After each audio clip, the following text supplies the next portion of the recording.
Student, now we start the next chapter, dissolution of partnership firm, साझेदारी firm का समापन, and it is very important chapter for you for 8 marks for lengthy question or 2 marks for the objective type. Firm का समापन क्या है बच्चों? आज हम इसके फॉर्मेट समझेंगे कि डिसोल्यूशन के समय हमें कौन कौन से अकाउंट मेंटेन करने होते हैं। फर्स्ट ऑफ ऑल आज हम सीखने जा रहे हैं realisation account at the time of admission, at the time of retirement, at the time of death. आपने एक अकाउंट सीखा, उसका नाम था रीवैल्यूएशन, और आज हम सीखने जा रहे हैं रियलाइजेशन। दोनों में क्या डिफरेंस है, सबसे पहले हम इस बात को जानेंगे। रीवैल्यूएशन अकाउंट में हम केवल उन्हीं एसेट्स और लायबिलिटीज को मेंशन करते थे जिनके प्राइस में चेंज आता था। अगर प्राइसेस पहले से इंक्रीज हो गए उसे दिखाते थे, प्राइसेस पहले से डिक्रीज हो गए वो दिखाते थे। But at the time of dissolution, जब हमारी फर्म का समापन होता है तो हम असेट्स को सेल करते हैं, उससे पैसे रियलाइज करते हैं, और उस पैसे से सबसे पहले हम एक्सटर्नल लायबिलिटीज की पेमेंट करते हैं, उसके बाद पैसा बचे पार्टनर के लोन की पेमेंट करते हैं, उसके बाद पैसा बचे पार्टनर की कैपिटल की पेमेंट करते हैं। तो realisation account is also a nominal account, परंतु इसके बनाने का तरीका रिवैल्यूएशन अकाउंट से बिल्कुल डिफरेंट है। रिवैल्यूएशन अकाउंट और रियलाइजेशन अकाउंट में बहुत अंतर है। ये आपका एक ही समय बनता है जब फर्म का समापन होता है। अब बच्चों, फर्म का समापन यानी कि डिसोल्यूशन, ये भी दो तरह का होता है, एक तो वॉलंटरी और एक कंपल्सरी। जब पार्टनर अपनी मर्जी से फर्म को बंद करने की सोच लें उसको हम वॉलंटरी कहते हैं, और जब लीगल पॉइंट ऑफ व्यू से कोर्ट के ऑर्डर पर किसी फर्म का समापन करना अनिवार्य होता है उसे हम कंपल्सरी कहते हैं। वो कब होता है? जब हमारे मेंबर्स की संख्या 2 से कम हो जाए, या 50 से ऊपर हो जाए, या आपकी फर्म कोई इलीगल काम करना शुरू कर दे, या कोई पार्टनर कोर्ट में जाकर दूसरे पार्टनर्स के ऊपर केस कर दे, या एक पार्टनर को छोड़कर बाकी सारे इंसॉल्वेंट हो जाए, एक पार्टनर को छोड़कर बाकी सारे बेसुध हो जाएं, तो ऐसी पोजीशन में हमारी फर्म का समापन करना अनिवार्य है।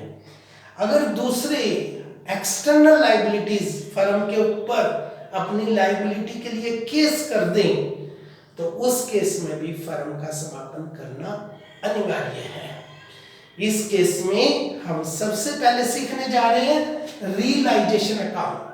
रियलाइजेशन अकाउंट की दो साइड्स हैं, डेबिट साइड और credit side, and it is the nominal account. First of all assets transfer to the realisation account. जितनी भी आपकी संपत्तियां हैं उनका डेबिट बैलेंस होता है, उसको आप रियलाइजेशन में ट्रांसफर करेंगे और आपकी एंट्री बनेगी realisation account debit to all assets. अब असेट्स को ट्रांसफर करते समय कैश इन हैंड इसको ट्रांसफर नहीं करना, कैश एट बैंक को ट्रांसफर नहीं करना, किसी पार्टनर्स की कैपिटल का डेबिट बैलेंस हो वो ट्रांसफर नहीं करना है, प्रॉफिट एंड लॉस का डेबिट बैलेंस हो वो ट्रांसफर नहीं करना है, एडवर्टाइजमेंट सस्पेंस अकाउंट हो वो ट्रांसफर नहीं करना है, पार्टनर्स का करंट अकाउंट का डेबिट बैलेंस हो वो भी ट्रांसफर नहीं करना। बाकी जितनी भी असेस्ट हैं, चाहे वो स्टॉक है, प्लांट है, डेटर्स हैं, उनको एक बार उनकी फेस वैल्यू से ट्रांसफर करना है। इसी तरह से आपने ट्रांसफर करनी है केवल और केवल external liabilities, creditors, BP, outstanding expenses. किसी भी बैंक से आपने लोन ले रखा है, किसी भी रिलेटिव से पार्टनर ने लोन ले रखा है, अपनी वाइफ से, अपने हस्बैंड से, अपने ब्रदर से, अपने फादर से, उसको ट्रांसफर करना है। पार्टनर्स की कैपिटल को ट्रांसफर नहीं करना, उनके खुद के लोन को ट्रांसफर नहीं करना, उनके करंट अकाउंट के क्रेडिट बैलेंस को ट्रांसफर नहीं करना, और पार्टनर से रिलेटेड जितने भी रिजर्व्स हैं वो भी ट्रांसफर नहीं करने। अब कौन से रिजर्व नहीं ट्रांसफर करने, उनके बारे में ध्यान से सुनो।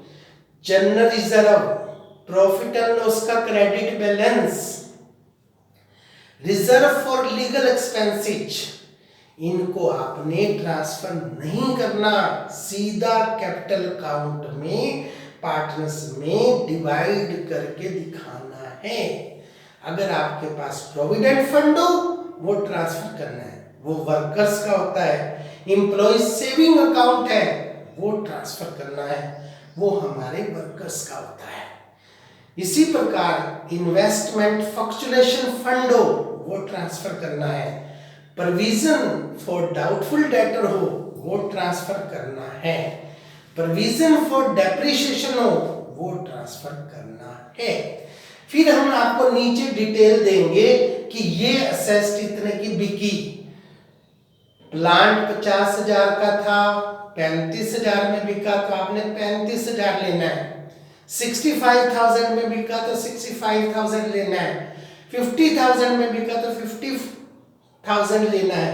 तो ऐसे जितनी में जो असेस्ट बिकी उन सब का हम टोटल करेंगे और हमारी एंट्री बनेगी bank account debit to realisation by bank करके।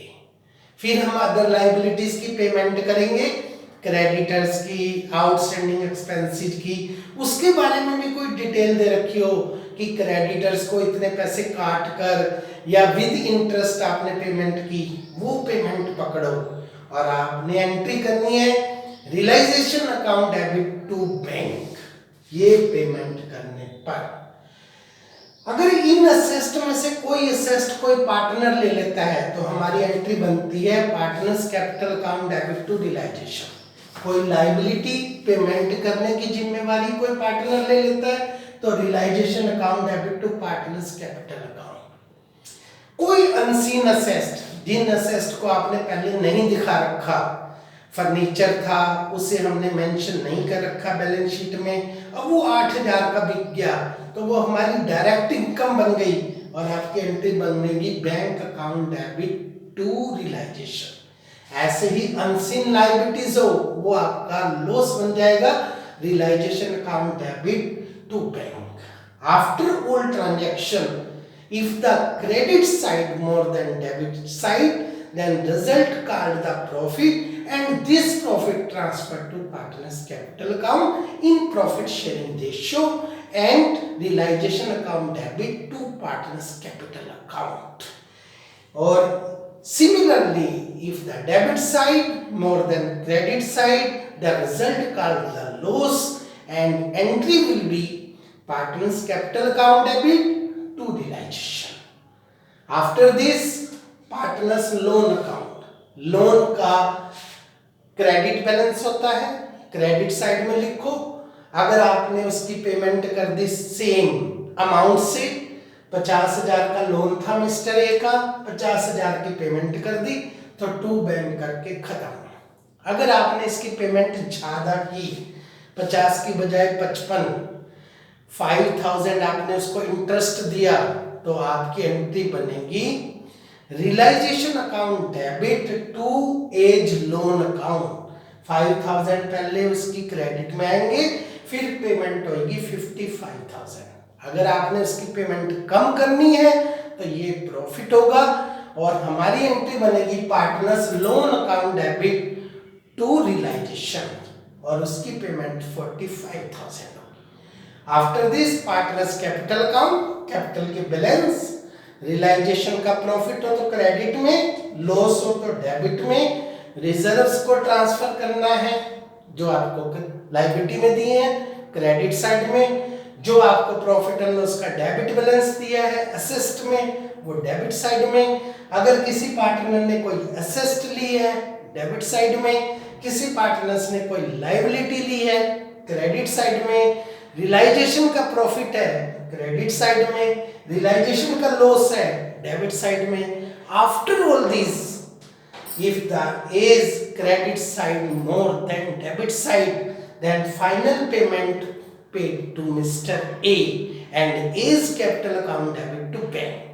Similarly, B की कैपिटल का डेबिट साइड का जोड़ बड़ा है, क्रेडिट का छोटा है, इससे फर्म ने पैसे लेने हैं तो bank account debit to B's capital account. ये हमारा होता है फाइनल पेमेंट करने का तरीका। उसके बाद हम लास्ट में बनाते हैं बैंक अकाउंट। बैंक का बैलेंस दिखाएंगे, ओपनिंग बैलेंस आपको असेस्ट में दिया है तो, कैश का बैलेंस दिया है तो वो दिखाएंगे, ओवरड्राफ्ट दिया है तो क्रेडिट साइड में दिखाएंगे, फिर संपत्तियां बेचने से पैसे आए थे टू रियलाइजेशन, लायबिलिटीज की पेमेंट करने पर पैसे गए बाय रियलाइजेशन, पार्टनर की लोन पर पेमेंट गए बाय पार्टनर्स लोन का, पार्टनर्स की कैपिटल से पेमेंट की तो बाय पार्टनर्स कैपिटल का, किसी से आपने पैसे लेने हैं टू पार्टनर्स कैपिटल का। आफ्टर ऑल दिस आपका बैंक बैलेंस दोनों साइड का टोटल सेम आना चाहिए, कोई बैलेंस नहीं बचना चाहिए, ना डेबिट ना क्रेडिट, तो इसका मतलब आपका क्वेश्चन ठीक है, अदरवाइज कोई ना कोई मिस्टेक है। That's all.